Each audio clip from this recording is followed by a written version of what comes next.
that is how we have covered it. It's so beautifully elaborated there by the general in terms of, what are the kind of weapons that we have in place there, mechanized forces that we are going to be using, what are the kind of mechanized forces that we are using.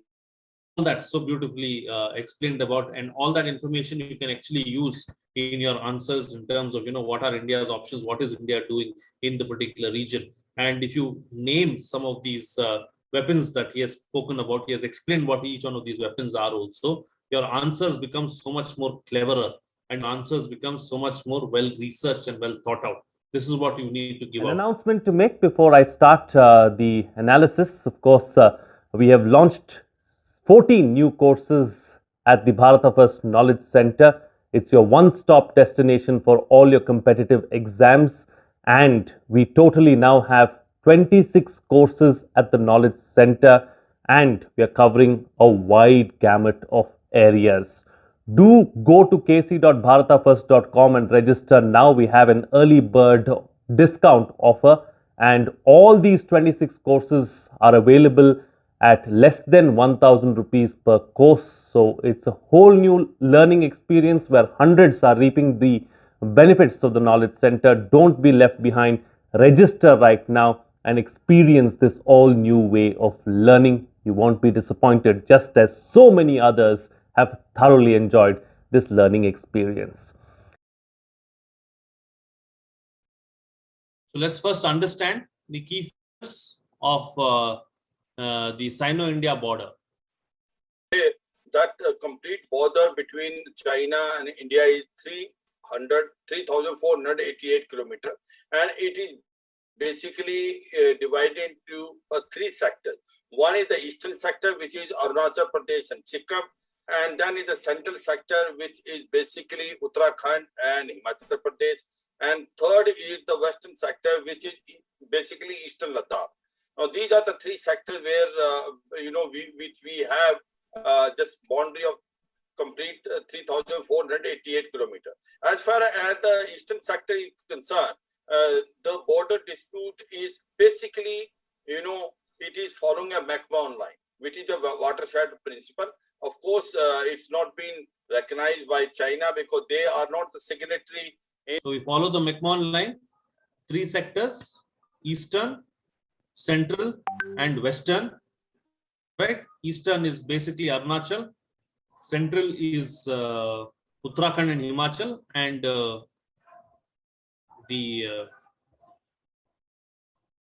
then the western is of course Ladakh. Okay. In 1914, similar agreement. However, we always say it's a well-defined boundary, which is basically formed on a principle of watershed. Second one is the central sector, and where Himachal Pradesh and Uttarakhand is there. This is the sector where the maps were also exchanged between each other. Though the Chinese wanted to get those maps back again, but the central sector was by and large settled. As far as the western sector, which is eastern Ladakh, is concerned, there have been always disputes. There are areas of differing perception between India and China. We feel that they have taken almost about 38,000 kilometers of Aksai chain, and also 5,800 plus kilometers has been gifted by the Pakistani occupied Kashmir, which was illegally taken from the Saksham Gaon Valley. So therefore, we feel that as far as Chinese are concerned, they are sitting on Aksai chain and also occupying our Saksham Valley. Now, so our connectivity. So, what has caused the border? So that is, you got a basic understanding of what the border with China is. What are some of the issues? What are the sectors? What is the length? 3,488 kilometers and all of that, right? So, what has caused the border flare between India and China? Why is the situation like it is right now? Connectivity issue has increased, especially in last about 7 to 8 years, and this has rattled China, and especially in eastern Ladakh, where we started making roads, tracks going up to line of actual control, and so is central sector and also eastern sector, and mainly in Ladakh. Now we made strategically a very important road called Darbuk Shok Daulat Beg Old Road. So this is the Darbuk Shok Daulat Beg Oldie Road, also called the Subsector North Road. Now this is a strategic all-weather road in eastern Ladakh, and it is close to the line of actual control with China. It connects Leh with the villages of Darbuk and Shok at southern Shok River Valley with the Daulat Beg Oldie post near the northern border. So the entire length between Shok and DBO is 220 kilometers, but the whole road itself from Darbuk onwards is 255 kilometers, right? And this was constructed between 2000 to 2019 by India's Border Roads Organization. Why did it take 19 whole years? Because there was no forward planning. It was a very difficult road to be built with the river flowing side by side. And every summer, the water would come over the road and the road would get washed away because the ice caps would melt. So, and even the same thing would happen in the rainy season as well. So this road is an engineering marvel, so to speak. And a lot of work has gone into constructing it, and that's why it has taken this long to construct. And it is fully operational right now, and it is giving us a strategic depth as far as this particular region of Ladakh is concerned.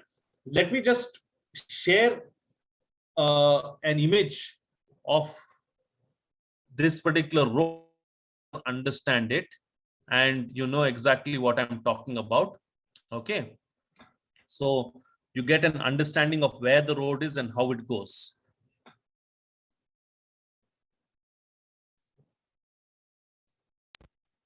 This is it. Okay, so this is Leh. It starts from here, the road, and it comes to Darbuk, and from Shok here, which is an important point, till Daulat Beg Oldie. This is the northernmost point here in this particular region. And this is just below the Karakoram Pass. And this looks over Siachen Glacier, which is here, and Aksai Chin over here.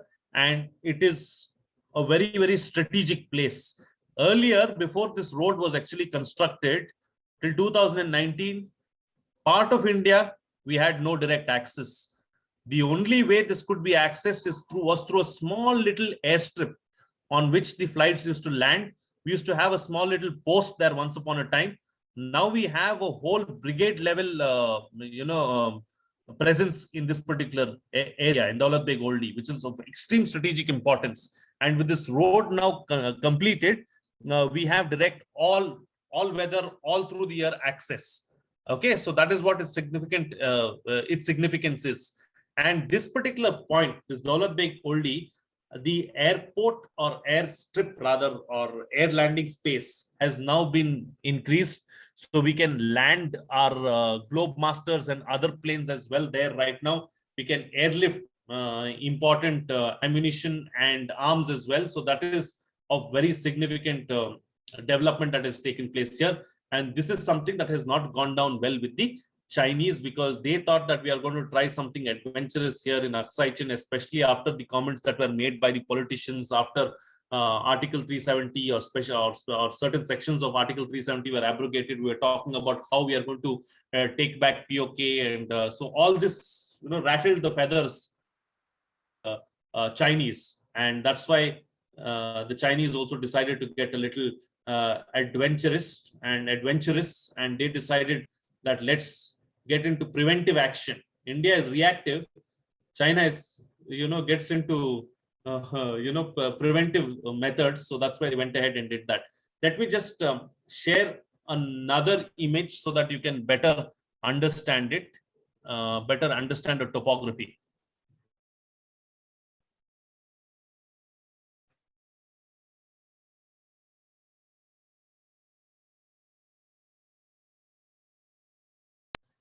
So this is Jammu and Kashmir. This is a closer look at this. Okay. So here you can see this is the road. This is the road. This is the Shok River. See this blue little dot line that you can see here. And you can see the road is crisscrossing the river as well and going, and that's why it has taken so long to build that road. Okay, so this is where Daulat Beg Oldie is. This is where Siachen is. This is where Aksai Chin is. If we have no control of this particular region, Daulat Beg Oldie, Aksai Chin and Siachen get directly connected, and India cannot do anything here. That is what is the significance of this. Okay, and you can see some of our air bases that are there here as well. We'll talk about their significance later on in the program as well. We'll listen to the general and talk. He'll explain to us why these are so important here. You can see Neoma, Chushul, and Fukche. Okay. Let me share another image as well so that you can. No, I think that was quite self-explanatory. You don't need to understand that. I'll explain this a little later on. I'll come to this later. Yeah. Okay.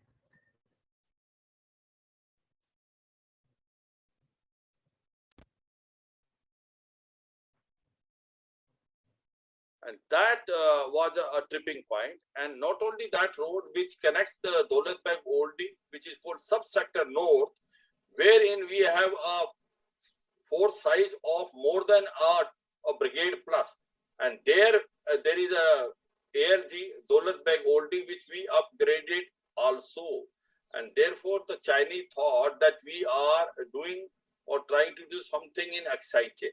And not only that, this road, we made also number of tributaries road going toward line of actual control and connecting with these patrol points, which are basically starting from 1 to 20. Now, having said so, the Chinese did what they did in basically in Eastern Ladakh, almost about a year and a half, when they were conducting the exercise in Xinjiang province. From there, they directly came in Eastern Ladakh and occupied certain areas of ours, Frank. And hence. So now, ever since the Galwan incident happened, there have been talks, several rounds of talks that have taken place between India and China. And what is the status of the talks? Where do they stand? We're going to look at now. Hence, when the talks started taking place, a comprehensive package was by and large been understood or been sort of agreed by both the countries in one of the meeting, which says that in phase 1, phase 2 and phase 3, this will be the disengagement and de-escalation take place. In phase 1, it will be north and south of Pangangso. In phase 2, it will be Gogra and Hot Spring. And in phase 3, it will be Dapsan. Now, what has happened is, as you are aware that on night of 29th-30th August 2020, what we did is we had a master stroke that we occupied the Kailash range. The Kailash range is dominating Chashul, Mordobau. It also consists of Rajangla, and Spanglug Gap. It also, by and large, dominated by fire and observation Spanglug Gap. It means that from where the Chinese came in 1962, that area was almost with us. The Chinese cannot come toward India through the Spanglug Gap. India could go. So that rattled Chinese badly, that the Kailash. So what is this that the general is talking about? Let me just show you with an image. So this is what it is. This is the Spanglug Gap. And this is where the Chinese entered into India in 1962 during the war. Okay. And this is the Moldo post that the ambassador is talking about, that the general is talking about. And when we took over these heights here, this particular region, right? When we got control of the Kailash range, this particular pass, this particular access area that the Chinese had into India was completely blocked off, or we had eyes in this area and we knew exactly what the Chinese were doing there. And this was of high strategic importance to us. So initially as well, there were several questions asked about why we are,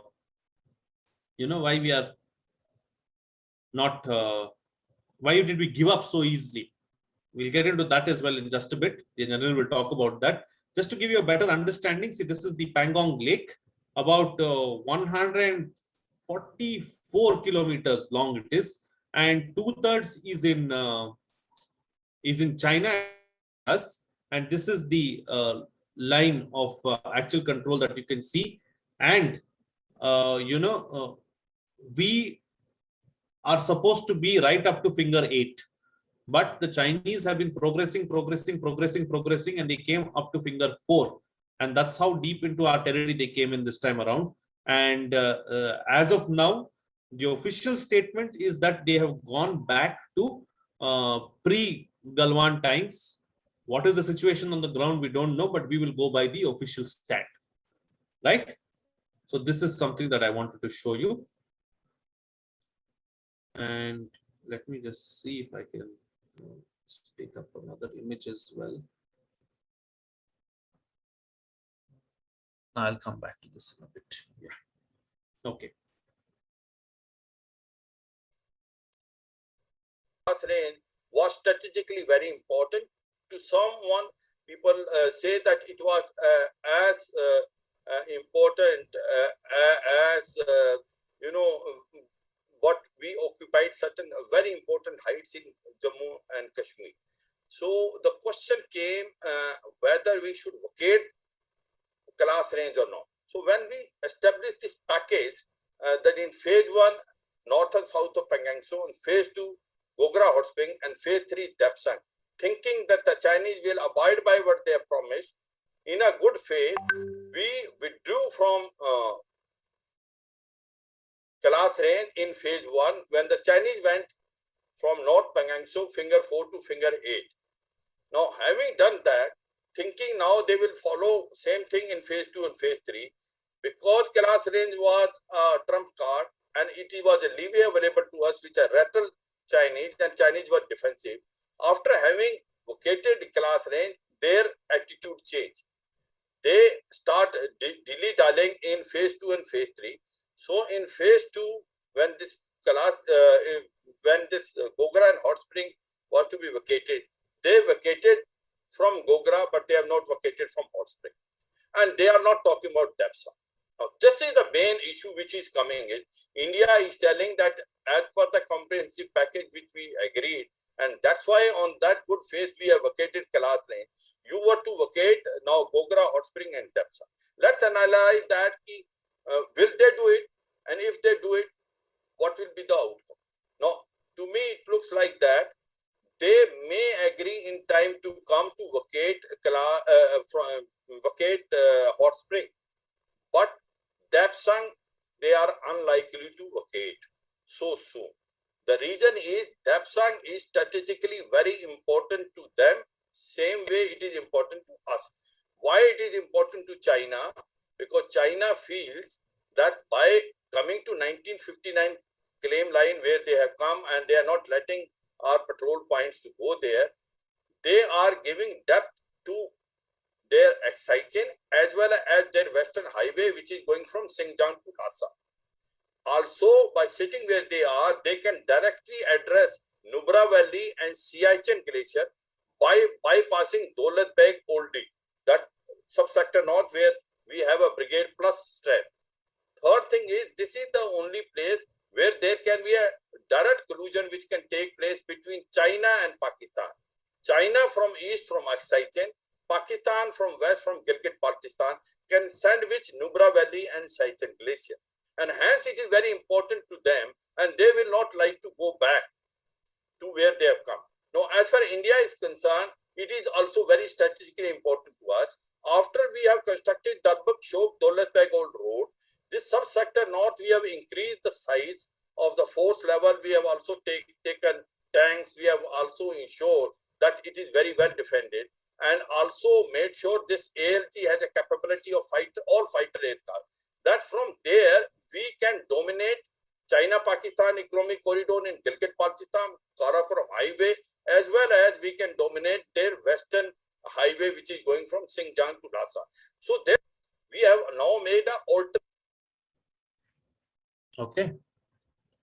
That importance of this place, sharing another image with you so that you better understand where these points of contention are and what has happened so far.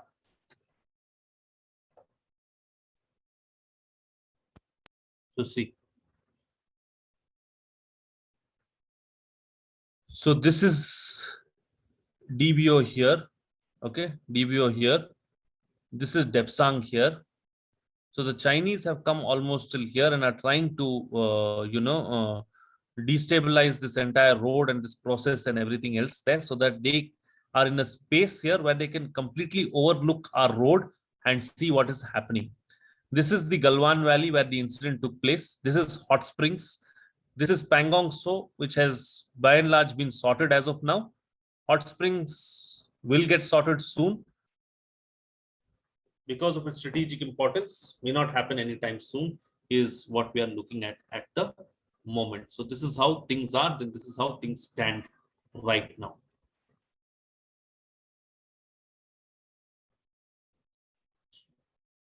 So India is carrying out a lot of developmental work in the region, and that's what's happening. What kind of developmental work? We'll listen now. Alternative route also for Darbuk DBO going from Nubra Valley through Sasarla. This is a glaciated area, but that road is almost 80% through. Will take another about 2-3 years. That the road which is going from Nubra Valley to Sasarla, going to Daulatbag Oldie, will be an alternative route connecting to DBO. Because it comes in the depth area, it will be not under the direct introduction of Chinese. And hence, the importance of DBO has increased tremendously after making this road. Absolutely. See.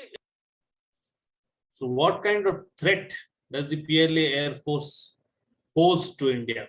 I showed you those air bases. We'll come to that right now and we'll listen in. See, if you consider as far as the air power is concerned, I feel that India has an edge over Chinese. The reasons are 2, 3, 4. One is our airfields are on a lower heights, and hence our aircraft can carry more payload in terms of weapon, ammunition, and also in terms of fuel. So they can go a longer distance. Now, second point is we have an aircraft which are more modern than the Chinese, which are Mirage 2000, Sukhoi 30 MKI, Jaguar, then MiG-29, and with adding to a Rafale, it has now given us a slightly punch, and we are far superior than in the air power as on today in Ladakh sector. Now, to counter that, the Chinese had a problem because their all airfields were on higher altitude in Tibet Autonomous Region, and they could carry a less payload. So they have now done 3-4 things. One is they have increased the length of their existing airfields so that they can, the runway size is increased so that they can carry a more payload, and more airfields also now in a recent past, not only in Ladakh, but from Ladakh to Arunachal Pradesh, and made more helipad.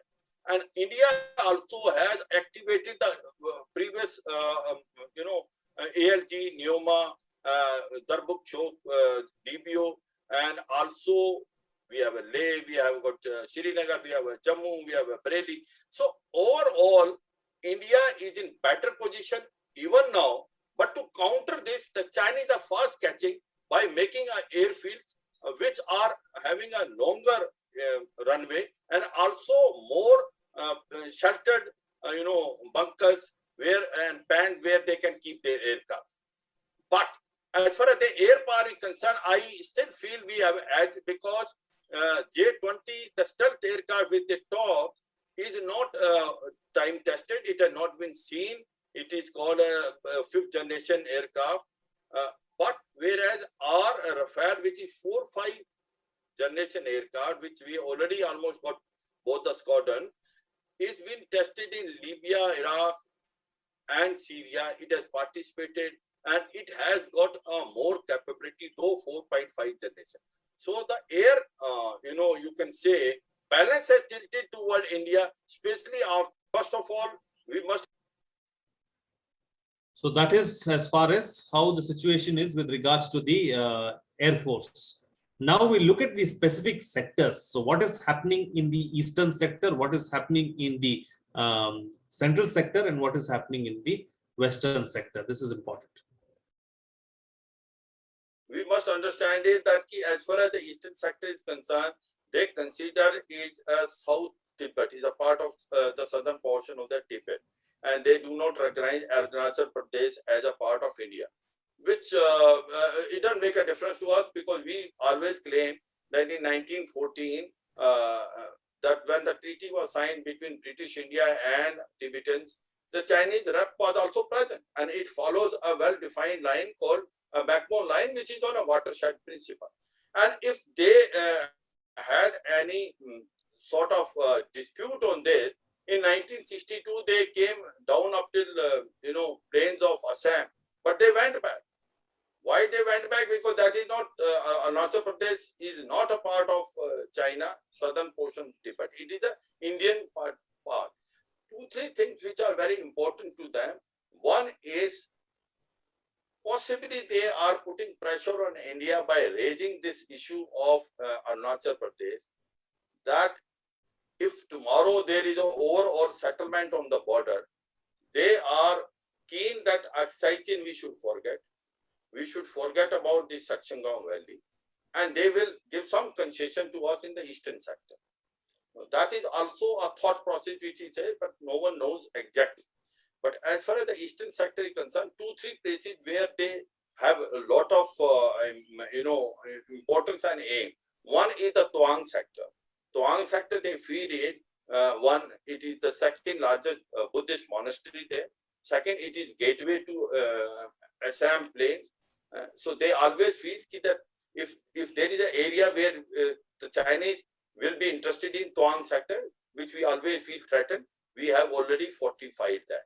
Second thing is that Arunachal Pradesh is a state of number of rivers, especially Brahmaputra, which is coming from China, and China can play a water sort of war with India in case it controls Arunachal Pradesh. So Arunachal Pradesh is important to them, but possibly it is mainly a Toang sector, water dispute.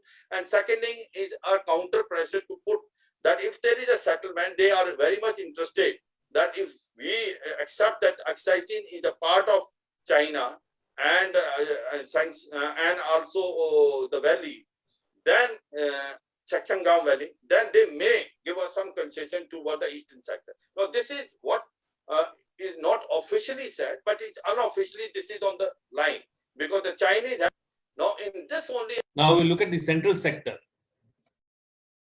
This only I want to say, as far as the central sector is concerned, it is by and large settled, but they also put pressure in Barahuti. They came, and though of course they went, where they again putting.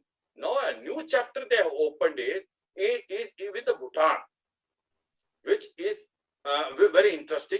Out of the 14 countries where there is a land dispute with China, they have resolved by and large their land boundary issue with 12 countries.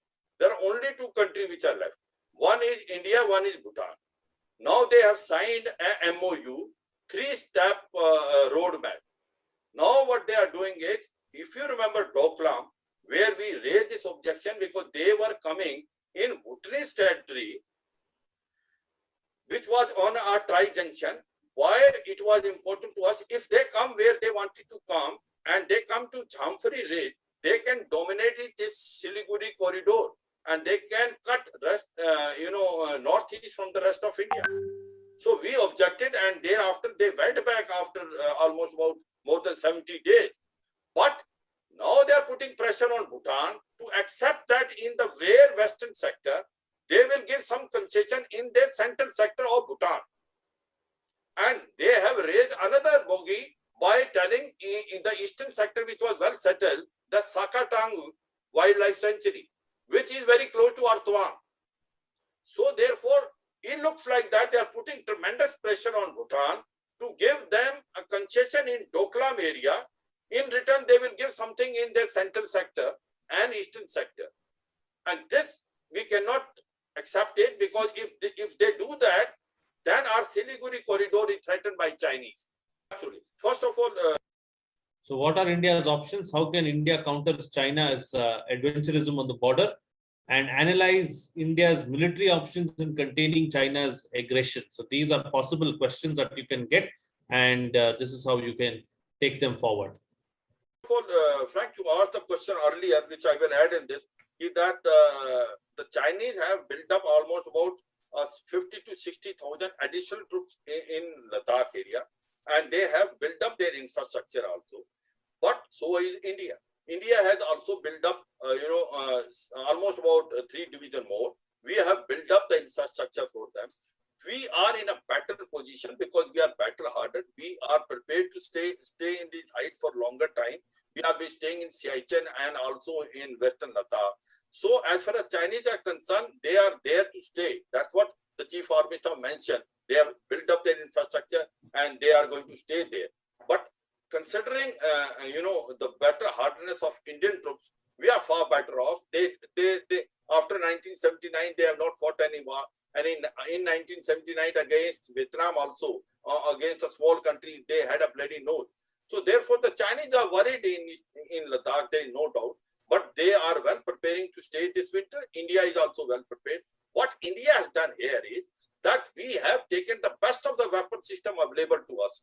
That means not only the air power, we have taken M777 ultralight Howitzer, a gun which we have taken from US, which is very light, which can be taken from one valley to another valley through Chinook helicopter, underslung that. So that has added a lot of flexibility of air by the firepower of the RT. Second thing, we have taken K9 Vajra. That is a self-propelled gun. What is that? We know it in Ladakh. There are almost 3 to 4 valleys which are 30 to 40 kilometer wide, where there will be a mechanized operation. We have already taken T-72 and T-90. So in these, starting from Dabchok and then coming to Chashur, then to Depsang, all these valleys, we will be employing a mechanized forces along with this K9 Vajra, which will be a self-propelled gun with a matching speed. They are on track. It is a South Korean, gun, which we taken it and been manufactured in India by L&T. So therefore, we have deployed best of the weapon system of smart Spinaka, air power, as well as RT resources are mechanized warfare in Ladakh, which Chinese now know it. And we are well prepared. We have made an infrastructure, so as the Chinese made it. But Chinese, we have an edge on Chinese in the sense that we are battle hardened. We can stay longer in such area. So this is an add-on point which is there, which we said we have a punch there. And we have also a punch. So that is that. As far as China is concerned and the border is concerned. So that is how we have covered it. It's so beautifully elaborated there by the general in terms of, what are the kind of weapons that we have in place there, mechanized forces that we are going to be using, what are the kind of mechanized forces that we are using. All that so beautifully explained about, and all that information you can actually use in your answers in terms of, what are India's options, what is India doing in the particular region. And if you name some of these weapons that he has spoken about, he has explained what each one of these weapons are also, your answers become so much more cleverer and answers become so much more well researched and well thought out. This is what you need to give out.